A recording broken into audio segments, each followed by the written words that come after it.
You're going to say, Kamala, you're horrible at your job. You don't know what you're doing. You're a low IQ individual. We want smart people. We want cunning people. We're dealing with the smartest people in the world. We don't want you negotiating nuclear deals because you don't know what the word nuclear means. Kamala, is this at 1:30? You're fired. Get the hell out of here. Go on and get the heck out of here. Listen to what I say. President Trump last night, he was at it until, 1:30 a.m., almost 2 a.m. this morning. That's not even last night anymore. And unless you're at a frat party or something, in which case it's last night. President Trump hard charging to the last minute. Kamala, she's going to be at the vice president's residence today. Maybe watching TV. What else will she be doing? Talking to Doug Emhoff about his many girlfriends and trips to France. France. Well, it has arrived. It is Election Day, 2024. The contest is down to Donald John Trump, the Republican nominee, and Kamala Harris. What's her middle name? I don't even know Kamala's. Does she have a middle name? I should know her middle name. Well, hopefully by tomorrow it won't matter. It won't be relevant. But today is it. The big map up on the board. I still don't like that red-blue thing, since everywhere in the world, red is the communists. The red is the left. And only in the United States of America have we decided that red will be conservatives, who are true blue Americans. The news media did this. It was the late Tim Russert and that gang that he ran with, that cabal of media lefties that chose red for Republicans and blue for Democrats. That's because they're Democrats, and they know that red has a negative connotation and that it represents the left everywhere in the world and communism. And they didn't want to associate themselves with themselves. So they chose blue for themselves, and they gave the other guy red, and that's why we got stuck with this. But enough of that. It is Election Day at long last, and I can tell you that my best girl and I, we've not voted yet. We haven't voted. And we were even at two different polling places over the weekend in Washington, D.C., but we're Election Day people, and we like to vote on Election Day because we're Americans. And back when America was in a better place, you know what we did? We would have Election Day, and for the president, that'd be every 4 years, and we'd elect a president, and then we'd get back to work because we're Americans. And normal people would raise families, and they'd raise boys to be girls. They'd raise girls to be boys. And, I'm sorry, that's the Democrats. They've modified things just a little bit there because, they've got this gender dysphoria thing. They're not very healthy people, psychologically speaking, of course. Many of them morbidly obese as well, but that's a separate discussion. Maybe Robert F. Kennedy Jr. can help in that regard going forward, since he's going to be, something like our health czar, right? And J.D. Vance may become our border czar. He can become our border czar, just like Kamala was as vice president in the Biden administration. She blew up our borders. She destroyed the world. She did everything she could to damage the United States of America, but that's a separate issue. Listen, it's Election Day today, and I've got to say, I woke up optimistic today, and I woke up just a couple of minutes after 5 a.m. I went immediately into news gathering mode, as every school child does, I think. And I've got to say, last night I didn't go to sleep gnashing my teeth. I went to sleep as usual, and happily I sleep very well because of my clean conscience. It's important to have a clean conscience, and then can sleep very well. And I woke up this morning, but I was thinking about it. I was thinking, well, this could happen and that could happen. If the dominoes fall this way, then this happens. And if the dominoes fall that way, then that happens. But I woke up feeling much more optimistic, I've got to say. Now, I live in the District of Columbia, so my vote really barely matters at all. It's like voting in Phnom Penh, that's in Cambodia, and because it just, the tilt, the slant. Why do you think we have all this crime and all this mayhem and madness? And in Washington, D.C., I got my Washington Post because it's part of my homework. It's not like I'm supporting the Washington Post actively. I use it. It's like, reading enemy dispatches. You got to keep tabs on what the crazy people are doing. No better place than the Washington Post for that. But I picked it up in the banner headline in the Washington Post today. A historic race, down to the wire. Trump scales back his bravado. His bravado has been scaled back, I want you to know. In final push, there's a final push, and President Trump has scaled back his bravado. It's right there on the front page of the Washington Post. It's got to be true. They got fact checkers and stuff like that. And then Harris wraps up her bid in optimistic yet skittish mood. She's in a skittish mood, and you got to look out for her when she's in a mood. Got to look out for her husband when he's in a mood, too, because, that can get ugly fast, can't it? Do they have a nanny in the White House? Because if they did win, that could get weird fast, couldn't it? I don't think you even want to know about that. Would he bring his dates in and slap him around in circles? Allegedly. We'll get that, but hang on. And then I continued through the newspaper today in the Washington Post. The style section, that's the C section there. That's like a cesarean section. The C section they have there, just another form of, so we got that. We have the A-sectional because some of them are A-sectional. Then we have the metro-sectional, and that's because some of them are metro-sectional. Then we have the C-sectional because, how they love all that stuff. But the C-sectional front page, projecting what Fox will do with projections. And Jeremy Barr typing on behalf of the radical left in the United States of America in the Washington Post. It's a front page story in the C-sectional attacking Fox News because that's what they want to do. Oh, whoa, wait, will a call be too early? Are they going to make the call too early at Fox News? Oh, shut up. But never mind that. And next to that in the style sectional, it's kind of remarkable. They got a graphic. It's a cartoon-style graphic.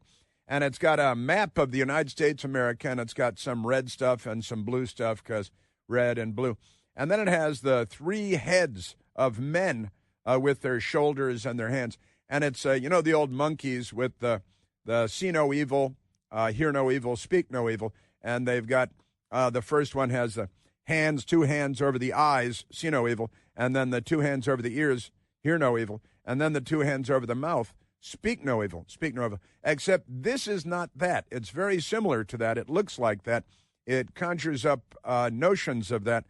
But it's got the two hands over the first man's head, two hands over the eyes, right? See no evil, see no evil. And then the second one, two hands over the ears, like this. I'm actually acting it out now.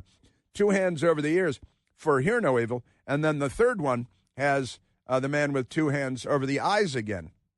I'm like, well, wait a minute. That see no evil, hear no evil, see no evil. What happened to speak no evil? I was like, oh, yeah, they still want to be able to speak evil, so they don't want to rule out speak evil. They want to keep speak evil in their quiver because they plan on speaking evil of everyone. You know why?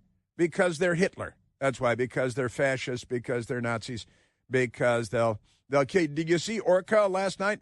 Orca was out there on the stage with Kamala. I can communicate with orcas when I'm at sea and I'm underwear.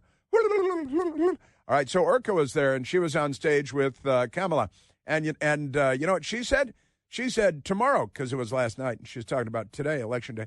Tomorrow is so big, and we've got to get out, because if we don't, we may never be able to vote again. We may never have an election again. That reminded me of Michael Beschloss, the presidential historian, in 2022, saying that if Republicans won over Congress, they might kill all your children. They might kill all your children. They'd probably arrest your children, but they might kill them all. What was at stake tonight and this week was the fact whether we will be a democracy in the future, whether our children will be arrested and conceivably killed. We're on the edge of a brutal authoritarian system, and it could be a week away. That's right. If the Republicans won in Congress, then a brutal authoritarian system and your children would be arrested pretty much for sure and might be killed. Because the pro-life party, the party that raises boys to be men, raises girls to be women, party that serves in the military, the party that keeps their lawns neat and raises the American flag in their front yard, might kill your children because of the mental illness, the derangement syndrome. Michael Beschloss used to be a normal person, and then he spent a lot of time with Democrats, and something went terribly wrong with his brain. His brain, she's a broke, she's a no good, not good at all. That's a bed. So, and I love this. The see no evil, hear no evil, see no evil. In fact, we're going to tweet that out. We're going to post that on the tweet. You can share it with your friends and show it to them and say, hey, you notice anything about this? That's what I did this morning with some of the peeps, that I hang with. Said, hey, look at this. I took a picture off the front page of the newspaper with my telephone, and then I texted it out, thanks to the patriarchy. Boy, are we lucky to have the patriarchy, aren't we? Where would we be without the patriarchy? We'd be throwing rocks at each other from pits dug out in the ground. But fortunately we have, and Elon Musk, the Leonardo da Vinci of our time, we could do it by SpaceNet. We can, it's amazing. So we got that going. But in any event, I digress. Woke up optimistic, I've got to say. And my friend Larry O'Connor, he's saying he thinks, he's counting the cards, and he says he thinks that Trump is going to win handily tonight. And you need, 271 electoral votes, electoral college to win. And he's saying Trump's going to get more than 300 electoral votes tonight. And I got to say, I had a discussion with my friend Cole at Newsmax last night, too. And he is laying out the map for me and going through digitally laying out his case. And he was saying last night that Trump will get more than 300 electoral votes in the Electoral College, too. And I've got to say, it would be really nice to have a decisive victory tonight, wouldn't it? Because they're talking like in Arizona, there's one county apparently run by Democrats, Maricopa County, and they're saying it could be 2 weeks before they can count the votes in Maricopa stinking county. I'm thinking Maricopa County should be kicked out of the union. You got one, the United States, not like the AFL-CIO, not the... But honestly, we're Maricopa County, there's an election tomorrow, we're going to take 2 weeks to count the votes. You're so fired. You are incredibly fired, never to be hired again. You should be living in a cardboard box somewhere. 2 weeks it's a county. I'll show up. I'll count the votes overnight tonight. India, the empire, they had an election recently, and they had 641 million votes, and they counted them in 1 day. Maricopa County says they might take 2 weeks to count the votes, not in India, but in Maricopa County. They don't have 641 million votes in Maricopa County, but India, of course, they're good at math. I don't want to stereotype, but there it is. Can you stereotype when it's good, like when it's good stuff? Hey, those Jews, they sure are smart, aren't they? Is that prejudice? Because, hey, look at all those Nobel Prizes that the Jews got. How come? They're real smart, all right. And then, but in Maricopa County, apparently not real smart, not real good at math, not real good at anything. Maybe they should bring some people in. That's pretty amazing stuff. And in the meantime, in between time, ain't we got fun in Washington, D.C., because the front page of the Metro sectional, where their Metro sectional people hang out, they got a picture of the Capitol and a fence and a little monument. It's a dumb picture for the story. But the headline is, businesses erect. What? What does that mean? Oh, wait, I'm not done. Businesses erect barriers as district braces for unrest. Unrest? What does that mean, Michael? Unrest, it says White House, Capitol, Naval Observatory are not the only places taking precautions after 2017 and 2021. 2017. Well, the Democrats burned a lot of stuff on Trump's inauguration day. Talked about blowing up the White House. They had celebrities talk about blowing. That was Madonna blowing up the White House and all that. So businesses erect barriers as district braces for unrest. Now, here's the thing. I am ever the optimist, as you know, a very optimistic person. And I'm optimistic that there will be riots in Washington because I think Trump will win. And when Trump wins, see, if Trump loses, no riots. Trump wins, riots. That's the well-established pattern. And so I, as a resident of the District of Columbia, I'm putting $1 down on riots. I'm hoping, and I'm sorry for the business owners. And everybody that the Democrats will attack. But, see, the thing is, riots in Washington, D.C., and doubtless beyond, that would be a good sign, because that would mean that America's back on track and the left is really angry, as crazy as they are. Do you think they'd dress as women to come out and riot? I mean the men, of course. The women might dress as men to come out and riot. But there it is, we're braced for unrest, but only if Trump wins. So it's kind of, giveth and we taketh away. The good news is Trump won. The bad news is the Democrats are going to have a little bit of a tantrum, a little gender dysphoric meltdown. And we are at 888-630-9625. Lots of Election Day stuff coming up. What about you? Yes, I have thought an awful lot about blowing up the White House.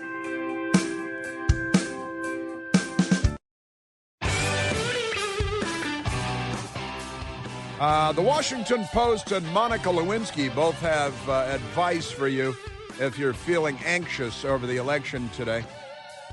The Washington Post recommends, among other things, a colonoscopy. They love their colons. Let's go to the telephones, Michael. Let's go to Frank, calling from Chicago, Illinois, listening on the great WLS. Frankie, you're on the Chris Plante Show. What's up, Chris? How's it going? Pretty good. What do you say? I'm a liberal, more in the middle. I tend to vote Democrat more often. But, ever since Biden, the first debate, or the only debate, actually, I pretty much conceded. I said, you know what? Regardless of what happens from now on, I think Trump's going to win, unfortunately, because I'm not a Trump fan at all, whatsoever. But I'll admit he's going to win today, and I think it's going to be by a big margin. But one thing I got to say is that a lot of people, especially his groupies, are going to forget one thing. He's in a win-win situation, in my opinion. I think if the economy right now is going upwards, it's not going downwards. It's better than we were 2 years ago, correct? It's better than 2 years ago. Am I right or am I wrong? No, it is in better shape than it was 2 years ago, yes. Yes. So then it's on an upward swing. So if the economy continues to grow, he's going to take all credit for it. People are going to forget that already was an upward swing. Now, if it tanks, he's going to blame Biden. And the wars, if they stop, he's going to take full credit. If they don't, he's going to blame Biden. So he's in a win-win situation no matter what. Well, that's interesting. It's messed up, but that's what's going to happen, in my opinion. Now, so you're telling me you voted for Kamala, though, right? Or you're going to, one way or the other, right? Yeah. I'm in a blue city, so does it really matter? Well, yeah, your vote matters. It matters to you, and it matters. Yes, I would say yes. It does look, I live in Washington, D.C., so I know about the boat you're in.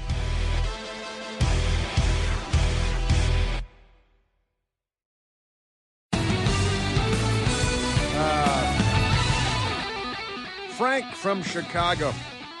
I'm sorry I ran out the clock on your there, Frank. Frank, a Democrat, a Kamala voter, and offering a couple of thoughts, and they're not entirely incorrect, but you can also read the tea leaves based on what Frank was saying. All Democrats have the same thoughts on everything. It's kind of an amazing thing. It's like one brain that's been chopped up into little pieces and shared with every Democrat in the country.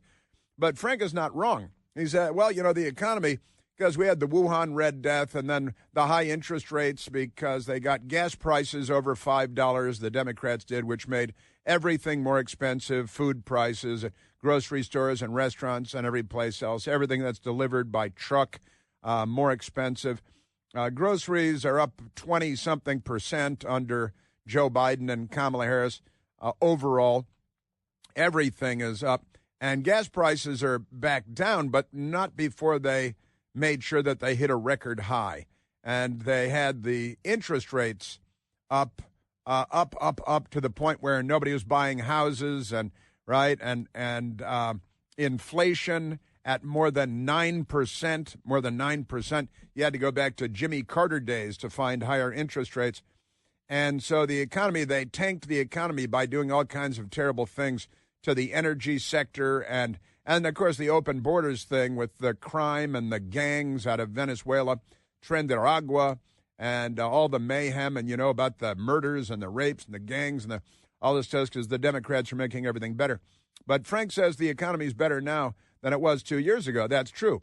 And he says that's because they made it really bad, primarily. It's not like it's the greatest thing in the world right now. The stock market is high, so the billionaires are happy, and maybe our retirement funds are doing okay. But really, the billionaires have made out like bandits under the Biden and Harris administration. Also, the military-industrial complex has made out like bandits.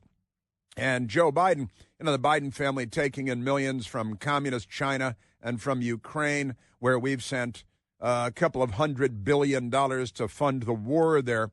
And because Joe Biden made sure that the price of a barrel of oil skyrocketed under Joe Biden, that's great news for Vladimir Putin. That allows him to sell his oil at much increased rates, inflated rates on the global market, so he can fund his side of the war against Ukraine. And then we fund the other side of the war by funding Ukraine. And that 90% of that money comes right back into the United States to the military-industrial complex, which then funnels money to the Democrats. It's not corrupt or anything unless you know the meaning of the word corrupt, which apparently a lot of Democrats do not. So, and Frank suggested, that Trump's going to take credit for a strong economy. Well, first he's going to make the economy much stronger, Frank, and then he will deserve credit for that. I'm sure you would agree, as a rational thinking person and a Chicago person, where common sense is still possible. And then win the wars. Well, it's you're not going to win the wars, but it would be good to end the wars. What do we have coming up on 1 million people dead in the Russia-Ukraine war? And I've got to say, I was texting with my friend Seton Motley, a thinking man who writes at Less Government online and elsewhere. He's been around for some time writing intelligently. But Seton Motley yesterday texted me. He said, because we were playing Vladimir Putin audio with Putin saying that he supports Kamala Harris, right, because he likes weak American leadership. If we can name a favorite candidate, it used to be Joe Biden, but he recommended all his allies to support Ms. Harris. So that is what we are going to do. Thus, and he's reiterated repeatedly that he supports Kamala Harris. He first supported Joe Biden because the enemies of America, and he's an enemy of America and of civilization. He's a communist, a killer, a blood-drenched savage, and from the old Soviet days, and he wants to reconstitute the old Soviet Union because he thinks that was better. It was a great slave state, and never mind that. The war going on now, and Seton Motley and I going back and forth, and Seton said, at this point, I think maybe Putin really would like Trump to win. If Putin would like to end the war against Ukraine, and he might want to, at this point, a couple of years in, bring the war in Ukraine to an end by accepting a deal that Trump will throw out after Election Day, that's today, and before Inauguration Day, that's January 20th, that Trump will be out there being leader of the free world and president of the United States. And if Putin really wants to end the war with Ukraine, now, he doesn't get to keep pretty much anything.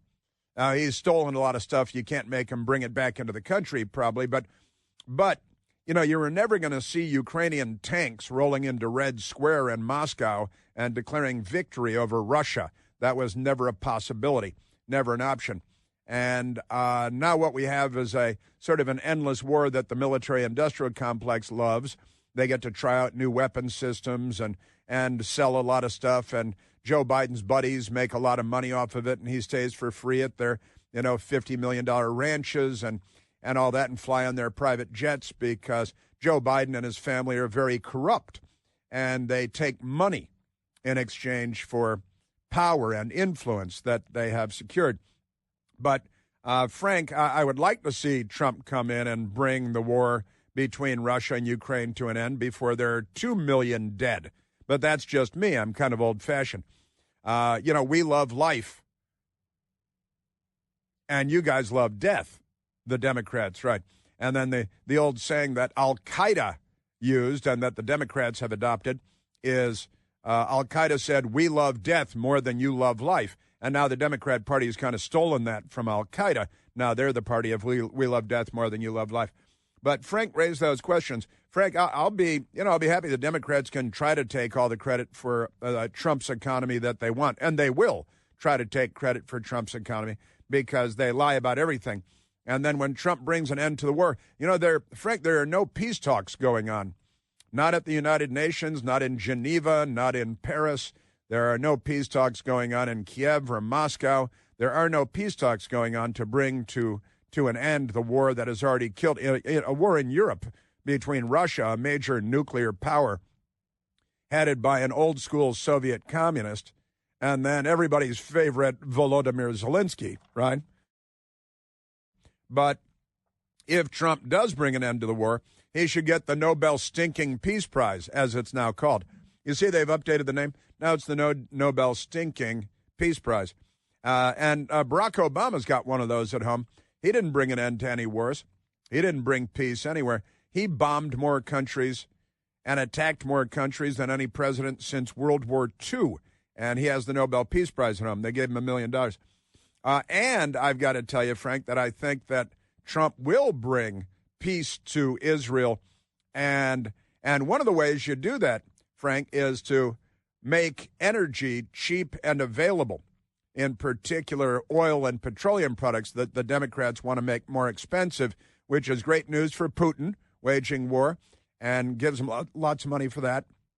And it's great news for the Ayatollahs in Tehran that oil prices are high. That's great news for Iran, for Tehran, for the Ayatollahs, for the Islamic Revolution, the Islamic Republic. Then they can fund the Houthi rebels in Yemen to attack Israel, and Hamas and Palestinian Islamic Jihad in the Gaza, which is a two-state solution. And they can fund Hezbollah in Lebanon to attack Israel. Their goal is to wipe out Israel from the river to the sea, and the Democrat Party has college students all across America chanting from the river to the sea. It's almost like the left isn't on our side or on the side of Western civilization. So President Trump comes in, and you're right, Frank, there may be peace coming to Europe instead of war, as happened under Joe Biden and Kamala Harris. There may be peace coming to Israel and the Middle East under Trump, which did not happen under Biden and Kamala. And I'm in favor of peace rather than war. I'm in favor of economic prosperity rather than desperate straits. I'm in favor of cheap and abundant energy for us and for the world, because I know that makes everything better for everyone. In fact, the least among us benefit the most from cheap and readily available energy. Barack Obama, on the other hand, said under his plan of cap and trade that electricity costs would necessarily skyrocket, if I remember what he said accurately. Under my plan of a cap and trade system, electricity rates would necessarily skyrocket. Well, that's a heck of a plan for a president of the United States. Hey, what are you going to do on energy? Well, electricity costs will necessarily skyrocket. Oh, that's a heck of a plan. Why would you do that? So that old women die of the cold in the wintertime, and then, heating oil and all that skyrocket as well. But never mind that. Amazing. And so today is the day at long last, isn't it? Now, I mentioned the Washington Post, and we posted it. Kevin Tober is here today, and Kevin posted online. He posted the Washington Post graphic on the front page of the style section, the C sectional, and they with the see no evil, hear no evil, see no evil again, because they don't want to rule out speaking evil. That's their whole thing. That's what they major in. You can now major in speaking evil on college campuses, especially Ivy League, where you chant from the river to the sea, because that's the chant that comes from the Ayatollahs in Tehran and from the Democratic Party in the United States of America on college campuses, not just Ivy League, but especially the Ivy League. But in any case, the story that goes with the graphic that we have posted on Twitter and Facebook and where Instagram perhaps, and you can go find the graphic and share it with your friends and ask him what's wrong with this. But the headline is, listen to this, it's about Election Day, and the headline is, hypnosis, ? Colonoscopy, ? Anything to avoid Election Day. I'm sorry, I'd rather have a colonoscopy than vote on Election Day. I think they might be unhappy members of our constitutional republic. And then the subheadline says, getting teeth pulled might be more relaxing than waiting to hear who won. I think that they're mentally ill. I've got to say, Maura Judkis typed the story. She must be on suicide watch or something. She's thinking maybe hypnotize me, give me an amateur colonoscopy, and then pull my teeth because it's Election Day. You know, Maura, it's not that bad. It's going to be okay. And the economy will get better. Maybe peace will come to the Middle East. I know you guys don't like that. You're the party of war and everything. Party of the military-industrial complex. But isn't that amazing? So, yeah, at the Washington Post, they're thinking it'd be better to get your teeth pulled while getting a colonoscopy rather than waiting to find out if Trump won with more than 300 electoral votes tonight. They really are unwell. They're sick people. And that's normal for them, isn't it? All right, let's see. I've got a cut sheet here. Here it is now. It's a very lengthy. How many pages is this? Look at this. It's a lot of pages. 13 pages. That's not an omen, though. Let's we'll add another page just to be sure. Let's go to the telephones, Michael. Let's go to Tom calling from Lorton, Virginia. Tom, you're on the Chris Plante Show. Hey, Chris. First of all, I have to start with an apology. You can call me Tsunami Tom. I'm the guy that got your shoes and cell phone wet, so my bad about that. Got my shoes and cell phone wet. The Trumptilla boat parade. Oh, that's great. That's hilarious. Is that right? When we were out on Corey's pontoon boat with the big Trump flags, and you've got a very fast and powerful boat, and you came flying up to our boat and kind of turned sideways and blasted a bunch of water, and I got all wet and my cell phone got drenched and stuff. That's very funny. That was you, huh? That was me. Yeah, I didn't. On the Potomac River. It was the Trump parade, the Trump boat parade. Smell my wake. That is hilarious. Anyways, so sorry about that. But I did want to give you kind of on the ground report here. So I've been out since about 2:30 with my buddy Chris. Wow. If he's listening, we put out a bunch of flags and signs all over the Beltway. So that was actually kind of fun, harking back to like college times when we used to go out and do this kind of political stuff. And then I've been at the polls. I opened over in Falls Church, and the turnout is low.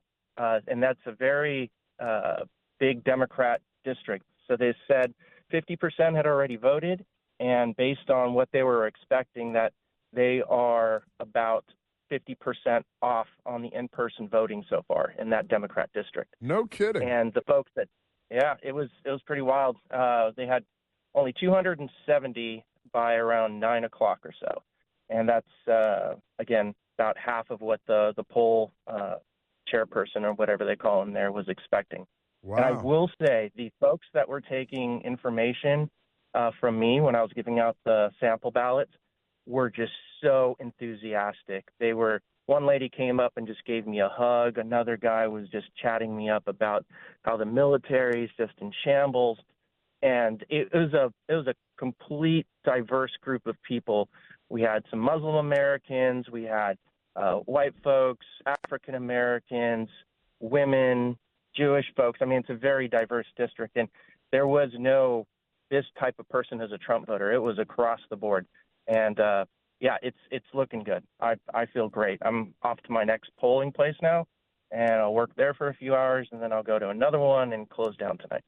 Wow. Well, first of all, God bless you. Good for you, and thank you for doing that and for being you. And I thought it was funny when your boat blasted water onto our boat, onto Corey's boat, his pontoon boat. And it's true, I got pretty drenched. My pants, my shoes, my cell phone. Everything's fine, though. And, you're on a boat on the Potomac River. If you don't get wet, it's like you weren't on a boat at all. Isn't that true? Yeah, next time we'll need to get you out of my boat so you're less likely to get wet. That seems like a plan, because you're the one going around getting everybody else wet. Is that what you're saying? Yeah, pretty much. Yeah, pretty much. All right, good stuff, Tom. Hey, keep your eyes peeled for Mike the Lib. He might be out there today, too. But beware. He's Mike the Lib. And we're just one day away from the best jobs, the brightest economic future the world has ever seen. But you must vote. Gotta vote. You gotta vote.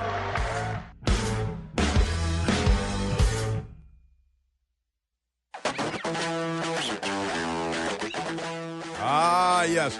And I've got a lot to say about what we may be seeing today and tonight, and I am feeling optimistic. I've got to tell you. Now, it's my nature to be optimistic, but I've got a good feeling about where we are right now. For whatever reason, go with your gut. But let's go back to the telephones, Michael, and let's go to Chris calling from Marshall, Virginia. Christopher, you are on the Chris Plante Show. Well, thank you for taking my call, Monsignor Plante. My lovely bride showed up at her poll station at 4:45. She'll be working there for 12 hours today. We're encouraging everybody to show up at your poll. Do like a festive type of tailgate party. Make it a great event. Make it a pleasant event.